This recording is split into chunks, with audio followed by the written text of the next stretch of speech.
So today, what we're going to do, we're going to get right into it. I'm going to interview Coach Davis. Coach Davis is a veteran coach, run game coordinator, D-line coach at University of Central Arkansas.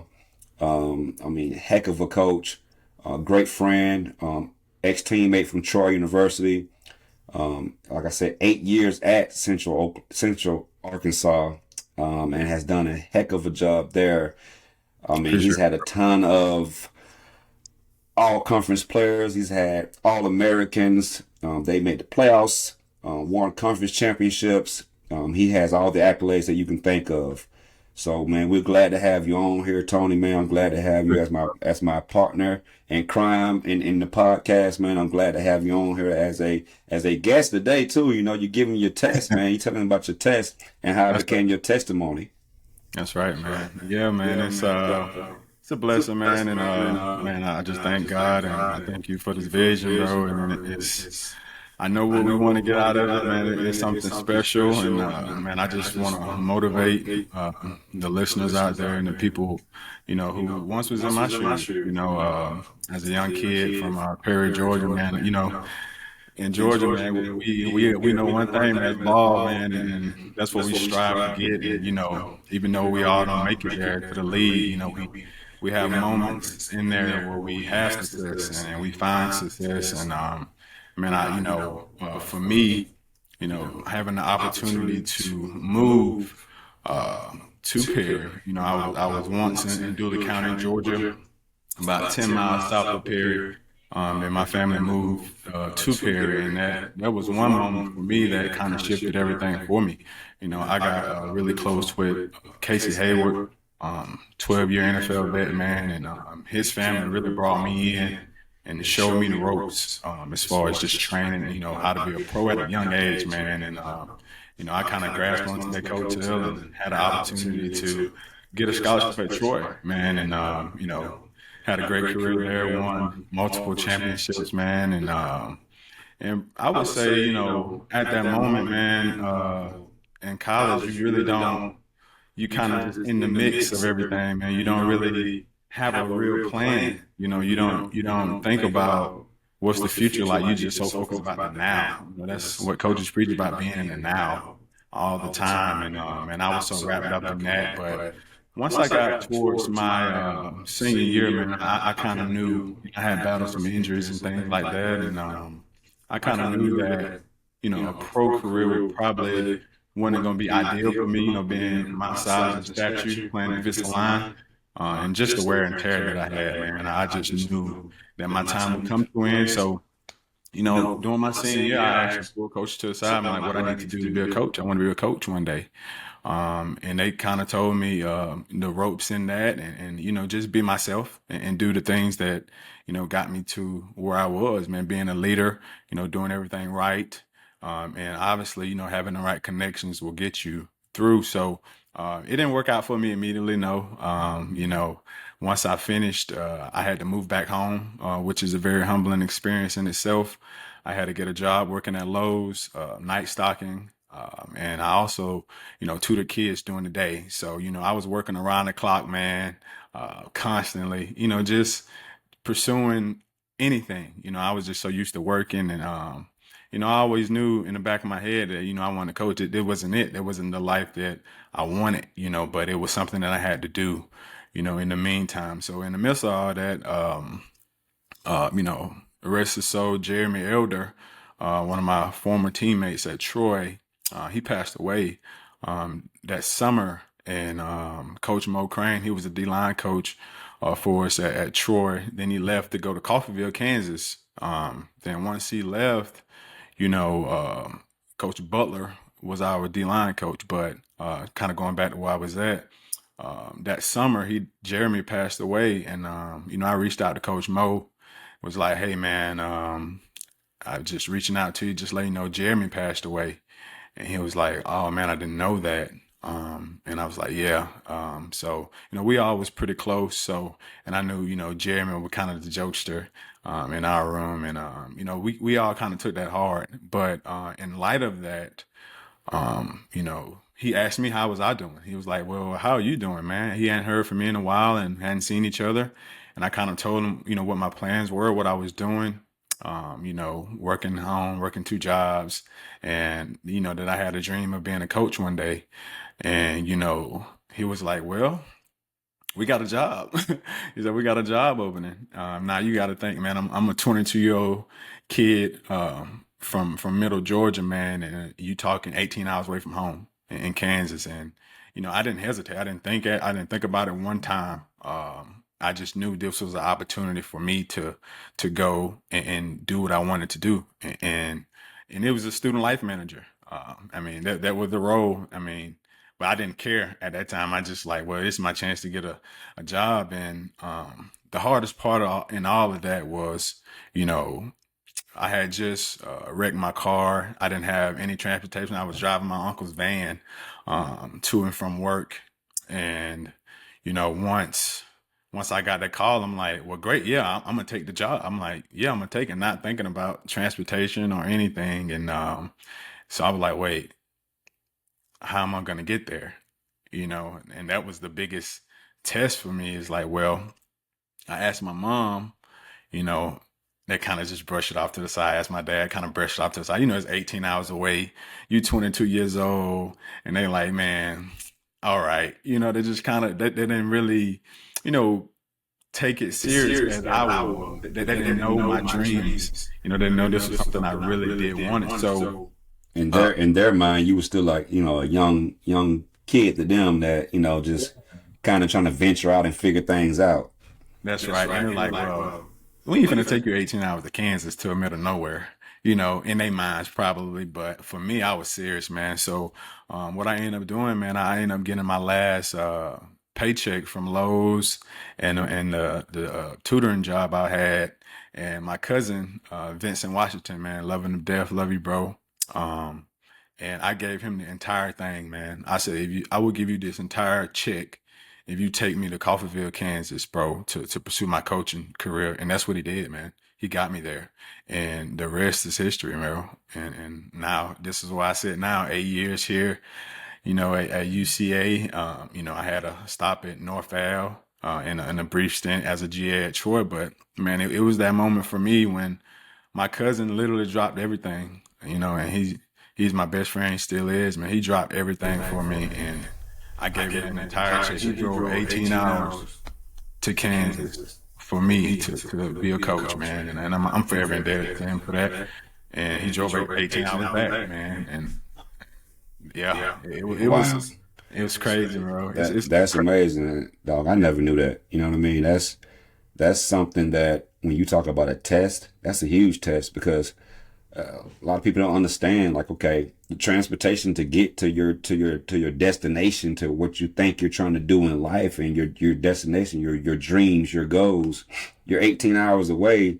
You in Georgia, and like, okay, well, how am I gonna get to Kansas? I don't have transportation to get there.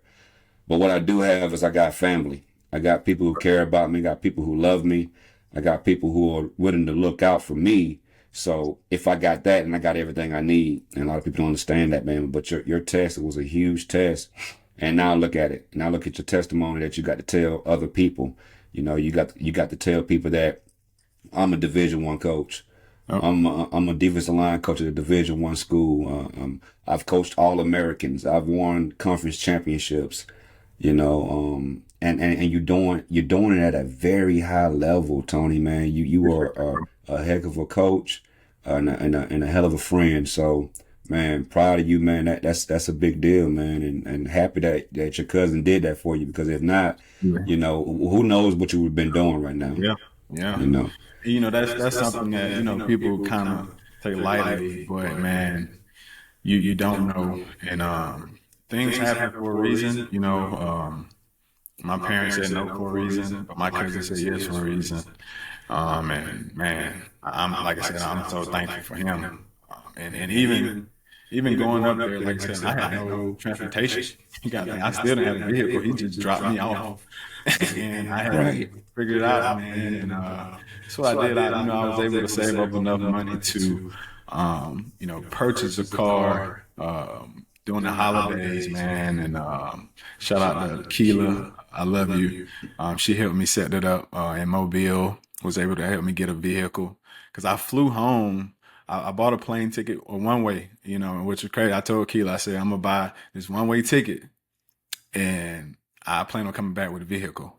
So she made that happen for me. She set me up with a man named Roger Mitchell. I think he's still in the area in Mobile.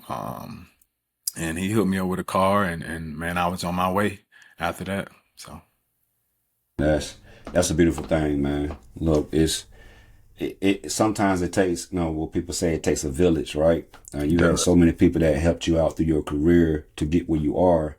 That's why I stay humble. I'm sure that's why you stay humble too, because it's not just you. For one, it's God, and then for two, it's God putting people in your life that helps you get to where you're trying to go. And in essence, trying to get to where I wanted to go in my life, I've had some tests too. But I think my biggest test came when I left a paying job at University of Middle Georgia College. Yeah, I remember I was at Middle Georgia College as the head coach, and we had won 9 games. And I literally get a call from Bill Clark from UAB, who had this program had just shut down, and he couldn't offer me a job. He could only offer me an opportunity. Yeah. I had, not a lot of money in my pocket. I didn't have a lot of, I didn't have a lot of anything. But what I did have, man, was an opportunity to go and get into a program that's a Division I program and have the opportunity to learn and continue to build. Right. So when I did that, man, I took that job. I went from being a head coach at Middle Georgia College to being a defensive assistant, whatever you want to call me. I had a hat that I was director of player personnel, I was director of player development, I was the defensive analyst, I was the defensive GA, I was on the road recruiting, and doing all this, man. Yes, a lot of hats. I took the job, but I took the job for no money. Wow. So I was homeless. Yeah. I was homeless for a full calendar year. Okay. Stayed in the field house, on an air mattress in the offensive coordinator's room. And if anybody knows about UAB's field house back then in 2015, it was like an old doctor's office. Yeah. I mean, terrible. So what I did, man, was I sacrificed.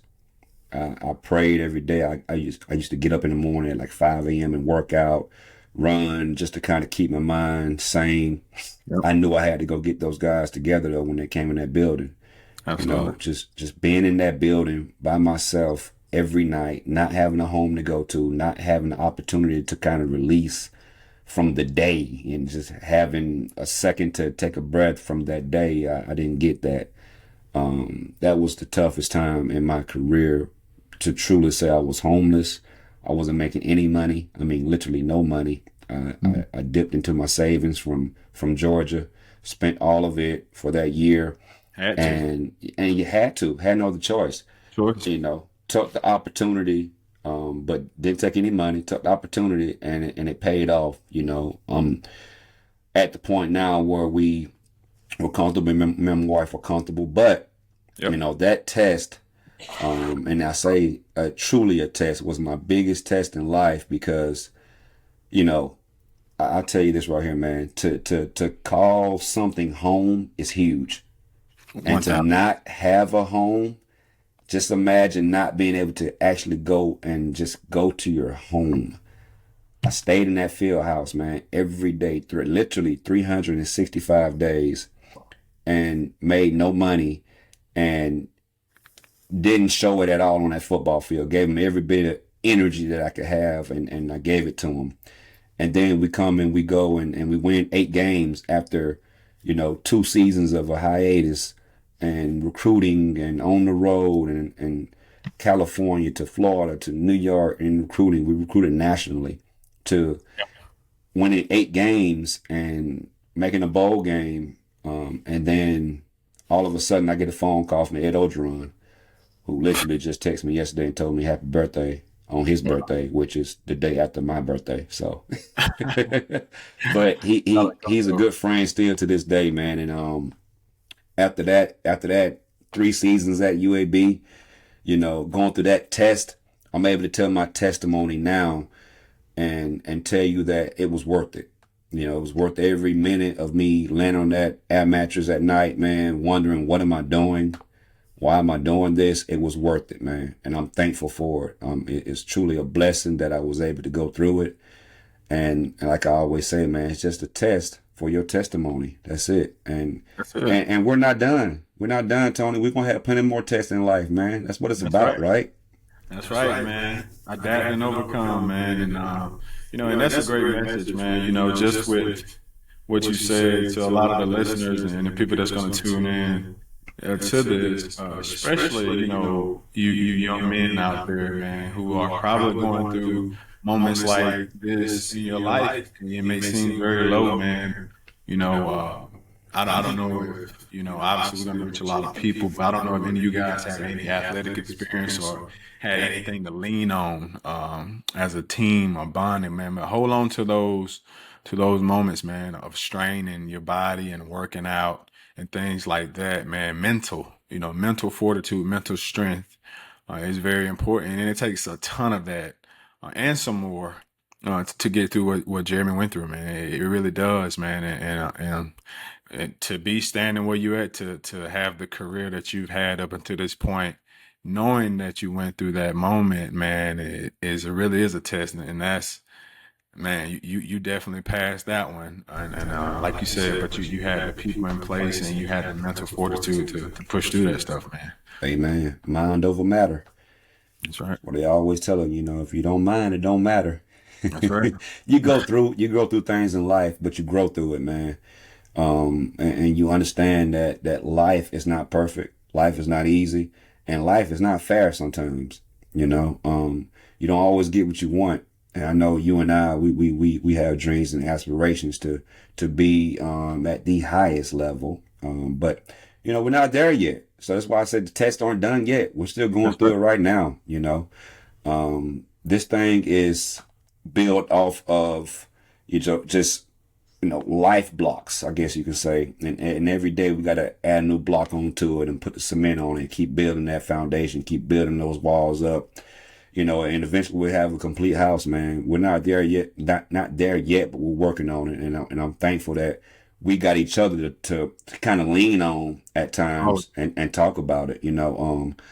A lot of men don't like to do that when you go through life. They, especially black men. It's just truth. We're told to, no, you're good. Suck it up. Be a man. Tough it out. You're good. You're nothing's wrong with you. There's no such thing as mental health. And it is, because sometimes you need that shoulder. You need to talk to somebody to get it out and not keep it all bundled in, man. And I think through coaching, you need that stress reliever because you got so much stuff to do. You got recruiting, you got on campus stuff you got to do with your kids, going to class, study hall, different events on campus that they have to attend. And then you got to coach them. You got to be the mentor.